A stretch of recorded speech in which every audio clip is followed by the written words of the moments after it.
La Sociedad Española de Radiodifusión presenta... Ser... ¡Viva la radio! Podcast. Siempre.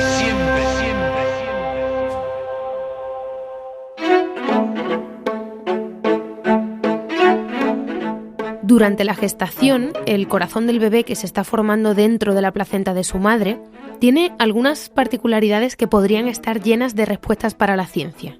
La razón es que el corazón del feto utiliza muchos azúcares que le dan energía rápida para crecer, pero en cuanto el bebé nace y se expone al oxígeno, ese metabolismo cambia y el corazón empieza a reclamar ácidos grasos. Exactamente lo contrario de lo que ocurre en el desarrollo de una célula cancerígena. A lo largo y ancho del mundo, miles de investigadores intentan descubrir por qué el metabolismo está tan relacionado con el desarrollo del cáncer. La investigadora española Guadalupe Savio cree que entender ese proceso fisiológico que tiene lugar en el diminuto corazón de un bebé podría explicar el proceso patológico contrario que tiene lugar en un tumor. En este episodio descubrimos cómo come el cáncer, de qué se alimenta y cuáles son los hábitos de una científica que lo conoce de primera mano. ¿Cómo comes? Con Ángela Quintas. En el episodio anterior hablábamos con un endocrino sobre la obesidad. Sabemos que la obesidad es la puerta de entrada a decenas de enfermedades, entre ellas el cáncer. Hoy queríamos abordar en esa relación entre obesidad y cáncer, alimentación y cáncer. Y por eso nos visita Guadalupe Savio, doctora en bioquímica e investigadora en el Centro de Investigaciones Oncológicas, CENIO. Hola Guadalupe, ¿cómo estás? Hola, ¿qué tal estás? Muy bien.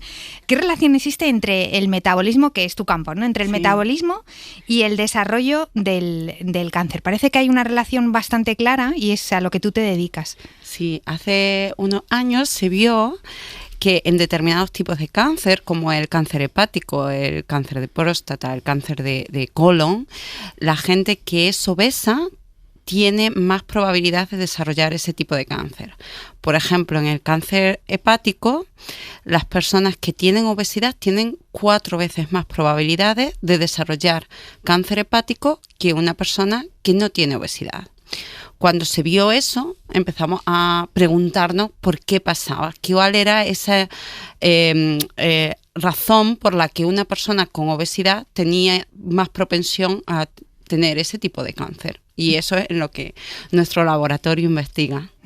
Parece que hay una relación entre que las células cancerosas consumen o se alimentan de glucosa y de ácidos grasos. Uh-huh. ¿Es real esa...? Sí, o sea, cuando nosotros empezamos a trabajar en esto, había como 3 hipótesis.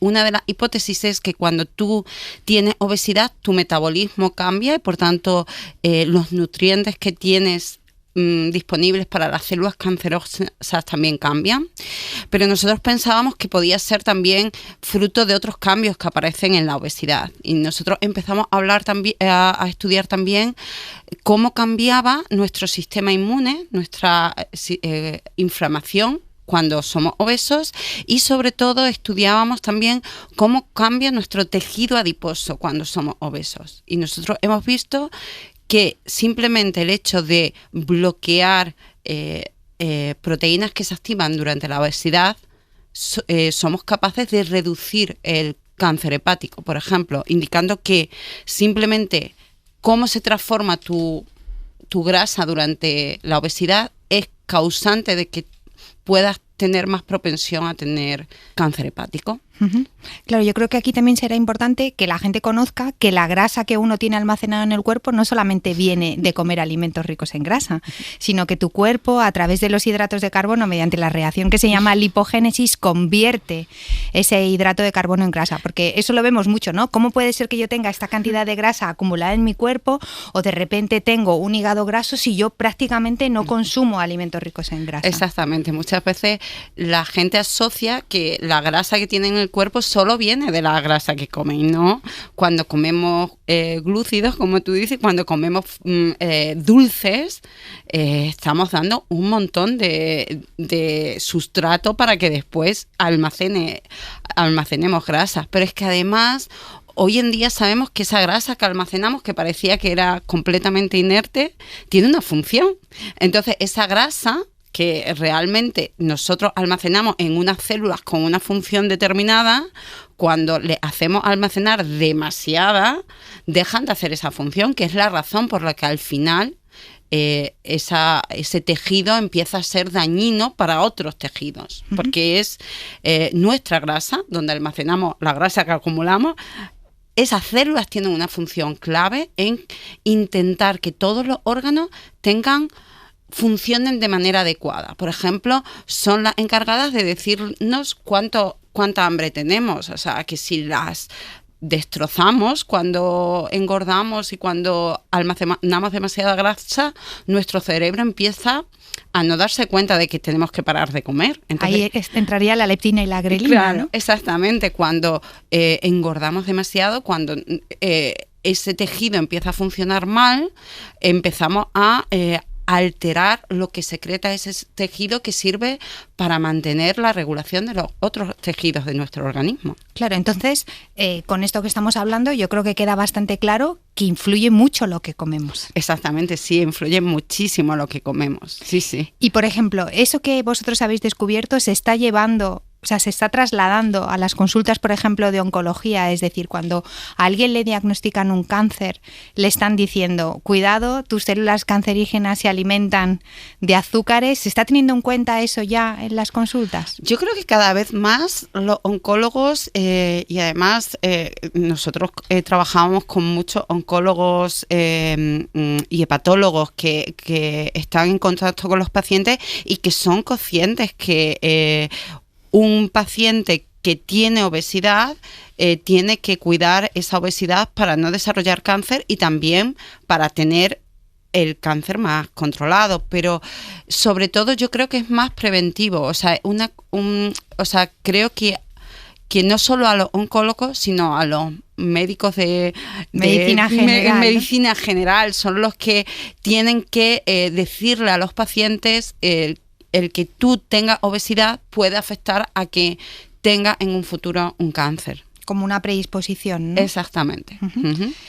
Habéis descubierto también que el estrés que provoca en las células la acumulación de grasa está muy relacionado con, por ejemplo, con el cáncer hepático y quizás también con el cáncer de mama. ¿Porque cada cáncer funciona de una manera diferente? Sí, no solo que cada cáncer funciona de una manera diferente, sino que los cánceres están localizados en sitios diferentes de nuestro organismo. Entonces, por ejemplo, el hígado es un órgano que tiene que regular todo el metabolismo del resto de los tejidos. Es decir, si tú tomas mucha azúcar en tu dieta, el hígado el que va a tener que metabolizar esa azúcar para que desaparezca de la sangre. Uh-huh. Entonces, el hígado es uno de esos tejidos que sirve como para nivelar el resto de nutrientes en la sangre y que al final está muy castigado por lo que comemos, porque es el que tiene que regular todo eso. Pero la mama tiene otras características que la hace única, y es que el tejido de la mama está rodeado por tejido graso, pero que no es un tejido que sea solo metabólico, sino que es un tejido que ayuda a la mama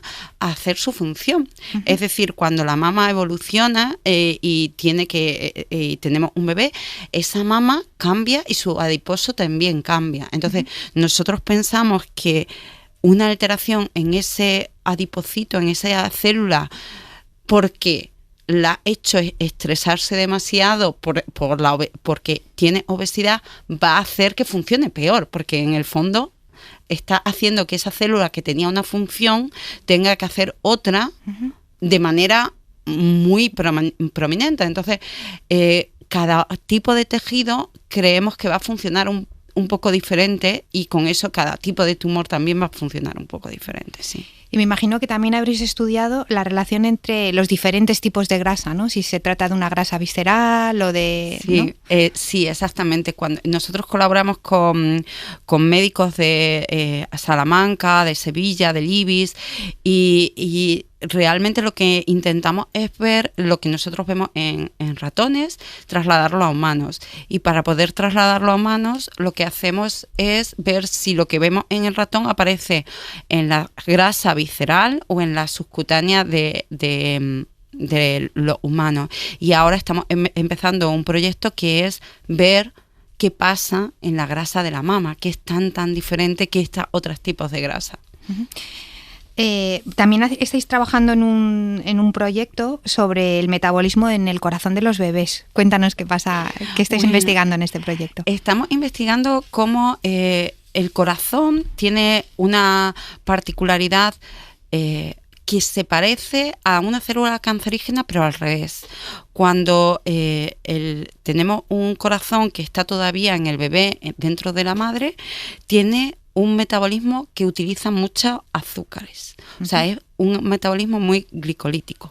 Pero cuando nacemos y nos exponemos al oxígeno, ese cardiomiocito cambia y utiliza ácidos grasos, que es un poco el camino contrario que hace una célula cancerígena. Entonces nosotros hemos empezado a estudiar qué genes cambian en ese proceso, o sea, cómo el cardiomiocito se adapta a ese cambio, cómo cambia sus genes que controlan ese metabolismo, porque pensamos que esos genes también serán importantes en el mecanismo opuesto que hace el cáncer, que es utilizar de los free fatty acids a volverse glicolítico, porque la glucosa da una energía mucho más rápida, que es la que necesita el tumor. Entonces creemos que entendiendo cómo pasa ese proceso de manera fisiológica, porque el corazón lo tiene que hacer de manera fisiológica, podremos entender cómo pasa el opuesto de manera patológica, que es lo que pasa en una célula cancerígena. Para poder intentar buscar la solución. Sí. O sea, ya tenemos varios genes que controlan ese cambio en el corazón, y ahora estamos viendo cómo funcionan esos genes en una célula cancerosa. Al revés. Según tus conocimientos en investigación, está claro que los alimentos tienen mucha relación con el cáncer. ¿Qué alimentos considerarías, según tus conocimientos, que son los mayores enemigos para nuestra salud? Los ultraprocesados, todos los ultraprocesados. Creo que nuestra alimentación, que cada vez más tiende a comer ultraprocesados, porque son rápidos, porque es fácil, porque están ricos. Porque están ricos. No solo cambian no solo cambian, no solo son malos en general, sino también cambian como nuestros gustos. Creo que es muy importante, por eso desde pequeños a los niños intentar evitarlo lo más posible. Son alimentos que tienen como todos los sabores como por 10. Disparados. Sí, tienen la sal disparada, el azúcar disparado. Entonces, cuando esos niños están expuestos a ese tipo de alimentos tan como sabrosos, pero artificialmente, cuando se van a comer un alimento normal, no les sabe a nada. No les sabe a nada. Entonces, creo que es básico en la educación intentar evitarlo, sobre todo en la época cuando son niños, porque es como ahora, como decimos, las tabletas no deberían de utilizar tabletas hasta los 14 o los 15, pues no deberían de tomar ultraprocesados hasta que fueran un poco mayores. Me imagino que habrás visto las últimas noticias de cómo se está viendo incrementado el cáncer en cada vez en personas más jóvenes. Sí. ¿Tú crees que hay una relación directa con cómo se está comiendo? A ver, hay una relación directa en el aumento de personas con obesidad y muchos tipos de cáncer. O sea, el cáncer que nosotros estudiamos, que el cáncer hepático, se piensa que va a aumentar mucho con la epidemia de personas obesas. Yo creo, o sea, que siempre hablamos como de obesidad como en general, pero como tú dices, no es solo tener obesidad, sino también cómo comes. O sea, este tipo de alimentos, aunque tú no tengas obesidad, influye en tu metabolismo, entonces te va a influir en la parte mala. O sea que sí, yo creo que hay una cierta tendencia a que determinados tipos de cáncer van a aumentar por eso, sí, por cómo nos alimentamos al final. Me parece muy interesante esto que has dicho, porque normalmente solemos relacionar a alguien que está en normopeso con salud. Y claro, esa persona está consumiendo unas kilocalorías a lo largo del día, pero ¿de qué están compuestas esas kilocalorías? Entonces creo que ahí has hecho un hincapié que me gusta mucho, ¿no? Que no tenemos por qué relacionar todo el rato normopeso con salud, si esas kilocalorías que tú estás ingiriendo a lo largo del día son calorías vacías o calorías que están compuestas de moléculas que no deberían de estar ahí. Exactamente, sí. Yo creo que ahí hay como hay una mezcla de conceptos, porque todavía yo creo que tenemos muchas incógnitas en entender por qué hay un porcentaje de la población que realmente está en normopeso, pero sabemos que hay un porcentaje de la población que está en normopeso, pero metabólicamente no es sana. Entonces, nuestro grupo también intenta entender esa parte. O sea, nosotros tenemos, como hacemos todo como modelos animales, tenemos modelos animales que tienen normopeso, pero que no son sanos. ¿Y les estáis alimentando de manera diferente a ese grupo de...? Nosotros lo hacemos genéticamente. Lo que hacemos es entender qué pasa cuando hay obesidad y intentar ver cómo eso que pasa sin que haya obesidad también pasa. Y eso lo puedes extrapolar a esos cambios que aparecen en la grasa cuando hay obesidad, también pueden aparecer en la grasa cuando tú te alimentas mal. Pero creo que el siguiente paso que tenemos que dar, todavía no hemos estamos estudiando el primer mecanismo. Ahora después tenemos que ver cómo esas alimentaciones pueden cambiar eso, independientemente de tu peso. Con todo esto que tú sabes, ¿lo trasladas a tu alimentación? Lo intento trasladar, sí, en la medida de lo que soy capaz. O sea, lo intento trasladar sobre todo, como he dicho, en lo que doy de comer a mis hijos. En intentar, en casa intentamos comer comida hecha, comida que sepas lo que has puesto dentro de la comida. Creo que ese concepto de lo que echas dentro de tu comida es bastante importante, porque muchas veces... Y creo que eso sí que está más o menos claro científicamente. Nuestro cerebro, cuando comemos, es capaz de entender lo que está comiendo. Cuando comemos, nosotros asumimos, yo estoy comiendo una ensalada. Si esa ensalada tiene un aderezo que es súper calórico... O una salsa que está enmascarando, ¿no? Absolutamente todo lo que comes. Tu cerebro... a las 2 horas dice, uy, qué hambre tengo, porque es que claro, solo comí una ensalada. O sea, por eso creo que es tan importante el saber lo que comemos, y eso se pierde además con los ultraprocesados, porque no sabes nada. Y después creo que otra cosa muy importante es, que creo que se nos olvida, es intentar hacer comidas en las que no veamos teléfonos, porque realmente... cuando comemos, nuestro cerebro tiene que darse cuenta de que estamos comiendo, y si estamos distraídos no se da cuenta. Entonces, esos dos conceptos yo intento trasladarlos. Evidentemente, pues, cuando hay una fiesta, claro, hay ocasiones especiales siempre. Pero en general intentamos trasladarlo a casa.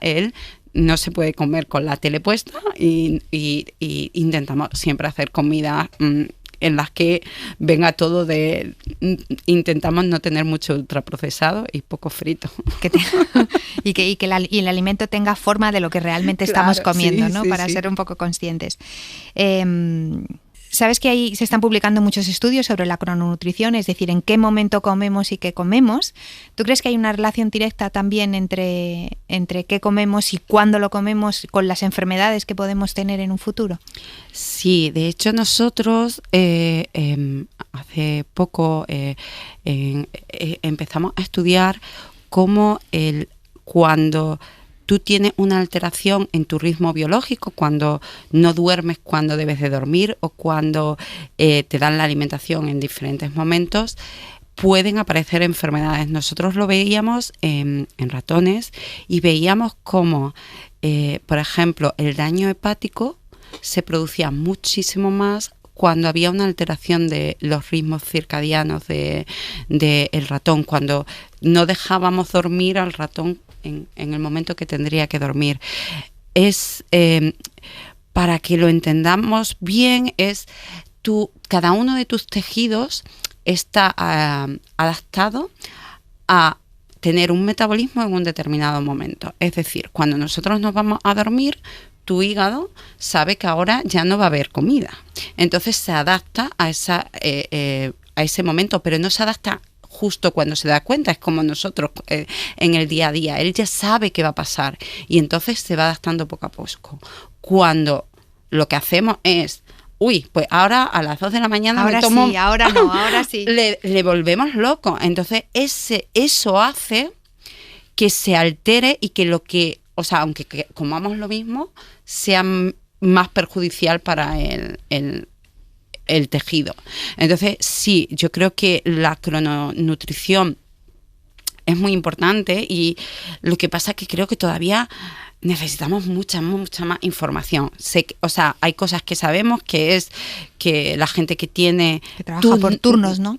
Turnos nocturnos, lo va a pasar, tiene muchas más probabilidades de tener daño debido